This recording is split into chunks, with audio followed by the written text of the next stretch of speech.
Graça e paz a todos. Amém, queridos? Glória a Deus. Estamos mais uma vez em um momento de estudo da Escola Bíblica Dominical. Uma palavra poderosa Deus tem para vocês, tá bom? Romanos capítulo 12 e o versículo de número 2. Amém? Vamos lá, vamos ler. Diz assim a palavra do Senhor: E não vos conformeis com este século, mas transformai-vos pela renovação da vossa mente, para que experimenteis qual seja a boa, agradável e perfeita vontade de Deus. Amém? Meus amados irmãos, eu como pregador, não estou falando nem como leitor da palavra de Deus, como pessoa que medita, que tem seu devocional. Estou falando apenas como pregador.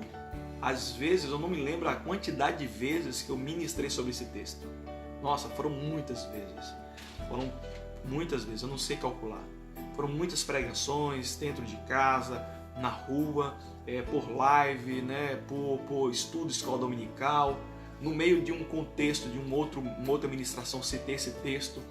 Mas é interessante a palavra de Deus que ela sempre, irmãos, por mais que pareça repetido, pareça repetitivo, a palavra de Deus ela traz sempre algo novo.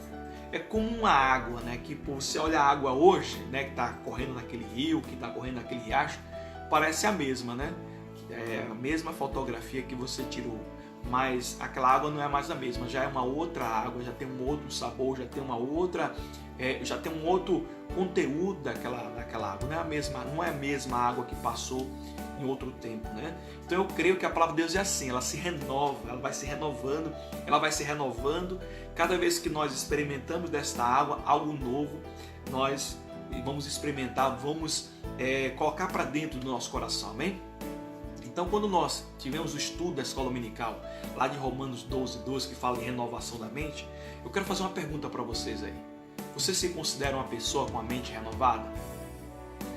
Mente renovada não é a mente, né? Não é ter cabeça para experimentar coisas novas. Pastor, mas eu sou uma pessoa super aberta a mudanças, eu sou uma pessoa muito fácil de experimentar mudanças. Não é isso que eu estou falando. A renovação da mente é para que nós venhamos a entender e compreender qual seja a boa, agradável e perfeita vontade de Deus. Muitas vezes nós não sabemos o agir de Deus e não compreendemos como Ele quer que nós venhamos a caminhar. Eu imagino como uma criança que muitas vezes elas ainda não entendem ou não compreendem a ordem e a orientação que o Pai quer dar. Assim somos nós. Muitas vezes nós lemos tanto a Bíblia, nós lemos tanto, a palavra de Deus, e muitas vezes não entendemos aquilo que Deus realmente quer falar para nós. Queremos entender da nossa forma, queremos compreender segundo os nossos conceitos, queremos que Deus coloque a palavra dele para se adaptar ao nosso modo de vida. E não queremos mudar, não queremos renovar, não queremos nos santificar e nos consagrar, porque isso dá trabalho. Isso não é uma coisa fácil, não é fácil se separar deste mundo, né? Tem muita coisa no mundo que a nossa carne gosta, e abrir mão de tudo isso não é uma tarefa fácil. Então a gente precisa o quê? Renovação. A gente precisa de renovar a nossa mente, a nossa cabeça, o nosso entendimento, para que venhamos experimentar qual seja a boa, perfeita e agradável vontade do Senhor. Então, muitas coisas que nós praticávamos no passado, o que você praticava, sendo vícios, bebida, prazeres do mundo, tantas coisas que nós participávamos na época que não conhecíamos a Jesus, e depois que nós temos a salvação, experimentamos a salvação, da libertação em Cristo, nós precisamos fazer um trabalho mesmo de renovação do nosso pensamento, porque ele vem com muita coisa acumulada lá do nosso velho eu, da nossa velha experiência com o mundo, né? Então, nesse contexto, nós precisamos cada dia experimentar mais da palavra, para que esta palavra ela venha substituir em nossa mente aquilo que era do nosso passado.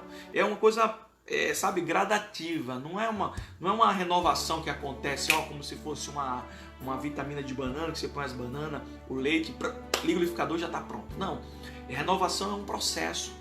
Cada dia Deus vai nos mostrando, isso aqui você está pensando errado, isso aqui você está agindo errado, isso aqui você está tendo uma postura do seu velho eu, você está sendo arrogante, você está sendo orgulhoso, você está sendo prepotente, você está sendo maledicente, ou seja, falando mal da vida das pessoas. Então, você precisa experimentar minha vontade, Alex. Você precisa experimentar minha vontade, irmã A, B ou C que está aí nos vendo. Então, Deus, Ele quer que haja renovação, transformação da nossa mente, porque ela é que comanda todo o nosso corpo.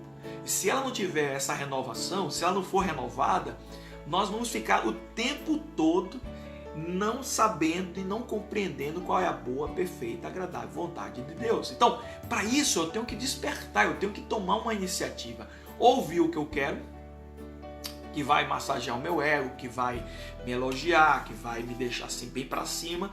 Ouvir palavras que me edificam, palavras que digam assim, ó, você está errado nisso, você não está certo nisso, você precisa mudar isso. Você olha o seu comportamento e olha a Bíblia. O Espírito Santo faz muito isso, sabe? Ele pega você e põe o paralelo entre você e a Bíblia, para que você veja as distorções que existem entre você e a palavra de Deus. É nestas distorções que nós temos que trabalhar. E isso tem que ser feito diariamente. Repita comigo, bota aí no comentário, diariamente. Renovação não se faz uma vez por semana, uma vez por mês. Isso não é como aquele faxinão da casa que você faz assim uma vez por mês, a cada 2 meses você faz aquele faxinão que tira móveis do lugar, sabe como é que é? Tem gente que nem faz isso, mas tudo bem. Mas a renovação é uma coisa diária, põe aí no comentário, diariamente, para que você escreva e entenda o que você está fazendo. Então eu preciso renovar diariamente, todo dia eu preciso tirar coisas velhas para colocar coisas novas, porque senão sabe o que vai acontecer? Vai acumular. Quando você arruma uma casa, seja na parte de uma reforma, ou seja, numa limpeza, e que você não faz isso há muito tempo, o que acontece quando você vai fazer a limpeza? Nossa, dá tanto trabalho, porque não só um trabalho, sabe, exaustivo, mas também você vai ter o dobro, né, não só de prejuízo, de investimento. Por quê? Porque vai ter muita limpeza para ser feita. Ao invés de você pegar e esperar acampamentos, congressos, né, grandes eventos para poder mudar, começa a mudar hoje. Começa a fazer pequenas mudanças pontuais todos os dias. Eu comparo isso àquelas coisas que ficam dentro de casa, aquelas rachaduras, né? As rachaduras que tem irmãs que estão aí conosco, aí, que trabalham na área de engenharia, sabe disso. Se você começar a deixar acumular rachaduras, né, fissuras, você vai começar a, muitas vezes, a depender dessa fissura, dessa rachadura, da posição dela, se ela é vertical ou horizontal, o solo está comprometido, né? A estrutura, né? A base está comprometida e a casa pode desmoronar, o prédio pode desmoronar. Por isso que você não pode abrir mão das correções pontuais. Você não pode acumular lixo na sua casa. Você não pode acumular problema. Ah, pastor, eu estou aqui com tanta coisa para fazer. Você vai ter um momento que isso, claro, olha, vai juntar tanta coisa que você não vai sair do canto. Seja rachaduras na casa, fissuras, seja móveis quebrados dentro de casa, seja lâmpadas para trocar. Tem maridos que é assim, né? Queimou a lâmpada, depois eu troco. Ah, queimou outra lâmpada, depois eu troco. E vai acumulando, daqui a pouco a casa está toda escura. E aí você não vai ter nem lâmpada para poder enxergar, para trocar as lâmpadas, né?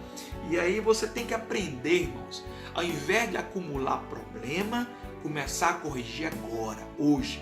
Então a consagração é um processo diário. A santificação é um processo diário. Todo dia eu tenho que ver alguma coisa que eu possa mudar.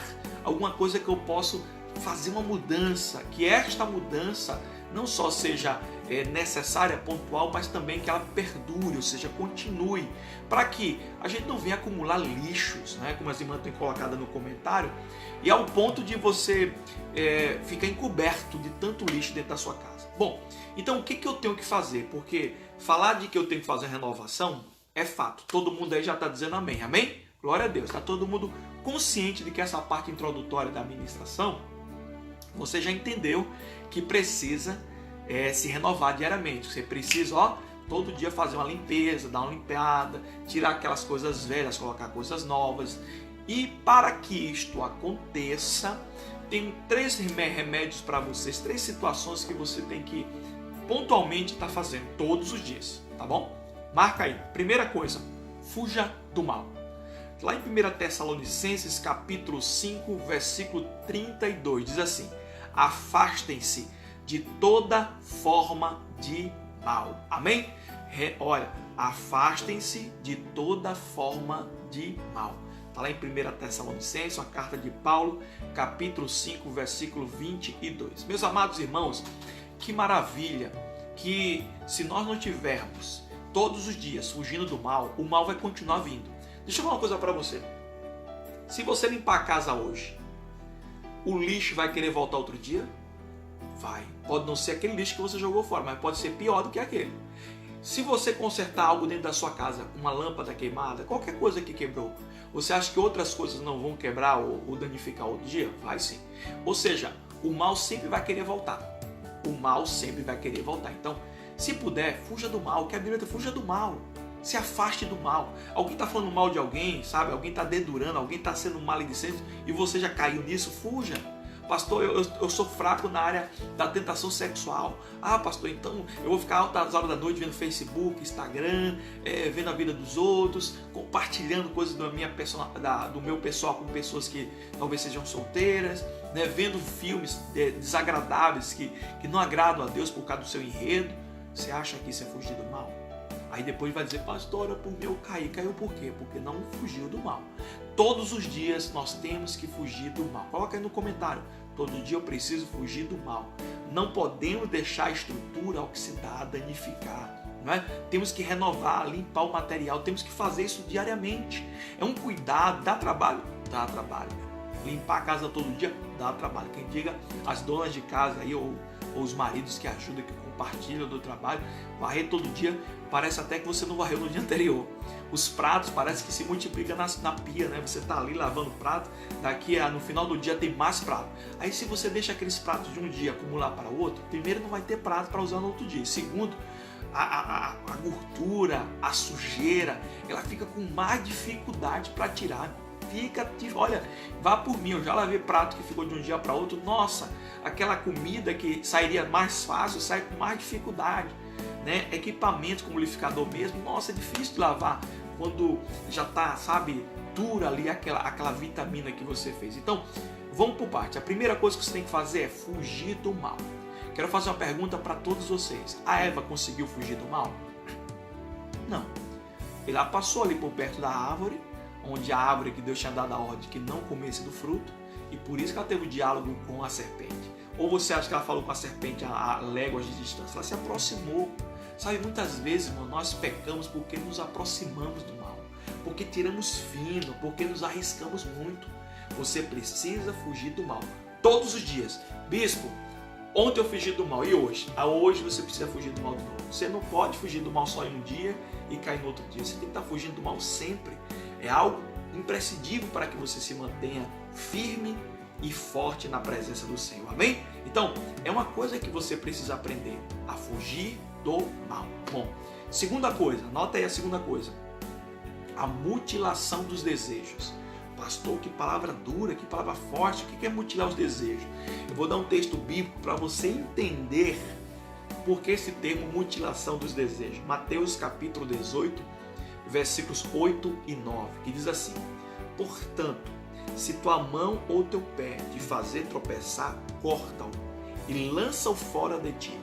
Melhor que entrares na vida eterna, manco ou aleijado, do que ter as duas mãos e os dois pés e seres lançado no fogo eterno. Se um dos teus olhos te faz tropeçar, arranca-o, lança-o fora de ti. Melhor entrares na vida com um só dos teus olhos do que, tendo dois, seres lançado no inferno do fogo.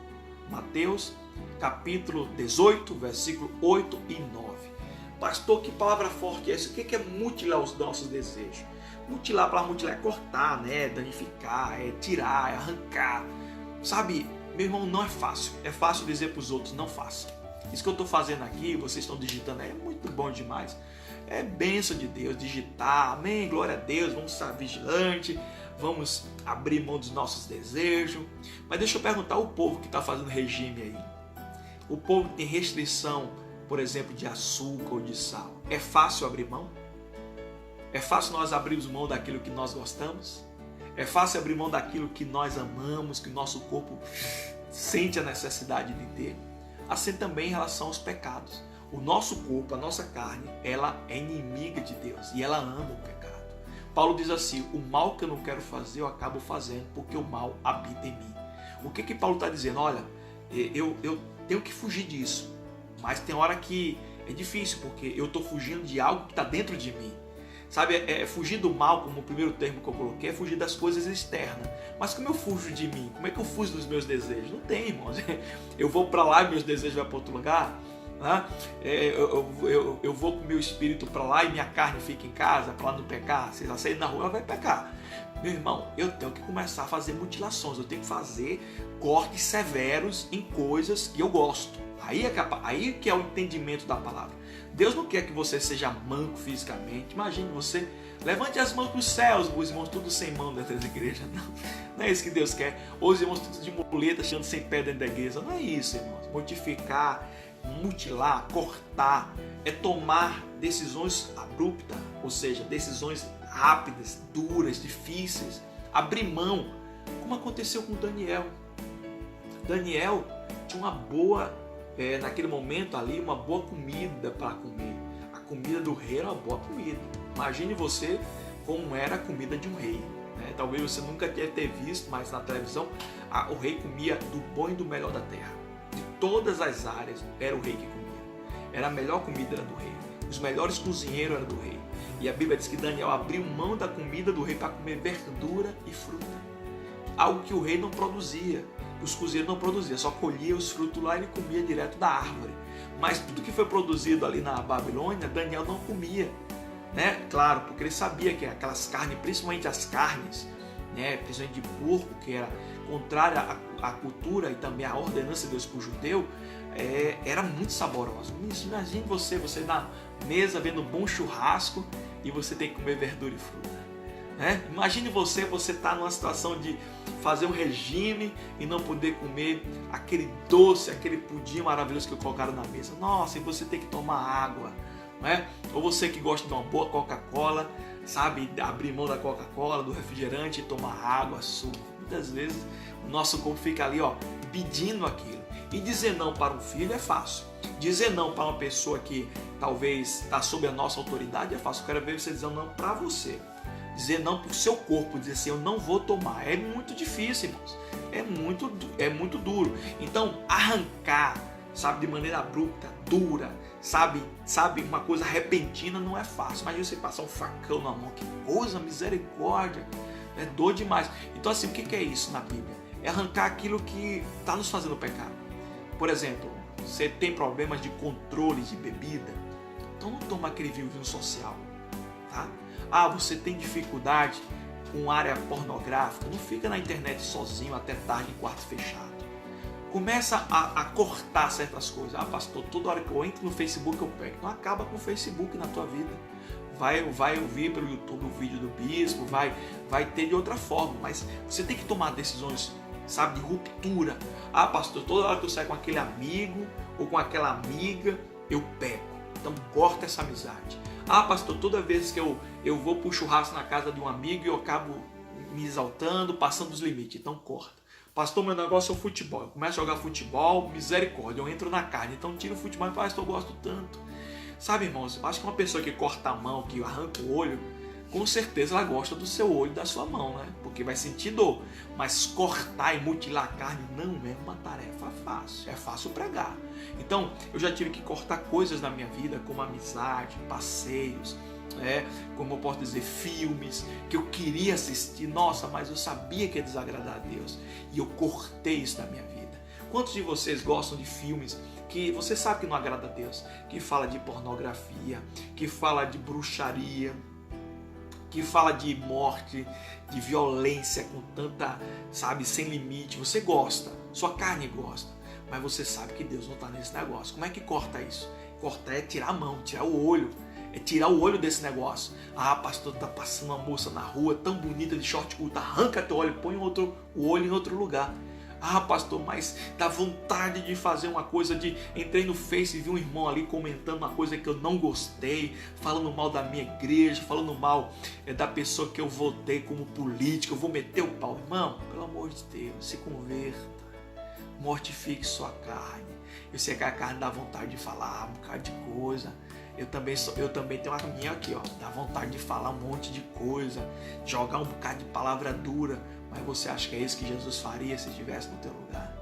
Será que é isso que Jesus faria se estivesse no nosso lugar? Então muitas vezes, irmãos, cortar, mutilar os desejos não é tarefa fácil. É fácil fazer. Por isso que Jesus falou, é melhor cortar e entrar manco no céu do que você estar com esses dois pés indo para o inferno. Amém?